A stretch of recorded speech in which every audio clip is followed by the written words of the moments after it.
USA ಅಧ್ಯಕ್ಷರಾದ Donald Trump ಅವರು ಸುಂಕದಿಂ ಸುಂಕಂ ಪುಟ್ಟು ಎಂಬಂತೆ ಔಷಧಿ, ಪೀಠೋಪಕರಣ, ಹೆವಿ ಟ್ರಕ್ ಆಮದಿನ ಮೇಲೆ ಮತ್ತೊಂದು ಸುತ್ತು ಸುಂಕ ವಿಧಿಸುವುದಾಗಿ ಹೇಳಿದ್ದಾರೆ. ಅಮೆರಿಕ ಸಂಯುಕ್ತ ಸಂಸ್ಥಾನದ ಅಧ್ಯಕ್ಷರಾದ ಡೊನಾಲ್ಡ್ ಟ್ರಂಪ್ ಅವರ ಸುಂಕ ಜ್ವರ ಇಳಿದಿಲ್ಲ. ಸುಂಕ ಸವಾರಿ ನಿಂತಿಲ್ಲ.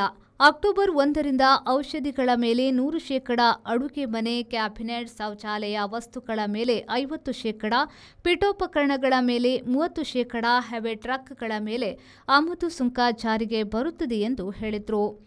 ಆಮದು ವಸ್ತುಗಳ ಮೇಲಿನ ಸುಂಕ ಅಭಿಯಾನ ನಿಲ್ಲುವುದಿಲ್ಲ ಎಂದು ಅವರು ಹೇಳಿದರು.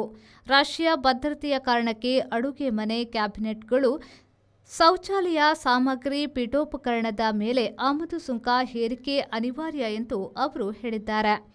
ಹೊಸ ಸುಂಕಗಳಿಂದ ಯುಎಸ್ಎಯ ಷೇರು ಮಾರುಕಟ್ಟೆ ಏರುಮುಖ ಕಂಡಿದೆ. ಆದರೆ ಹಣದುಬ್ಬರಕ್ಕೆ ಕಾರಣವಾಗಿದೆ ಎಂದು ಹೇಳಲಾಗ್ತಿದೆ.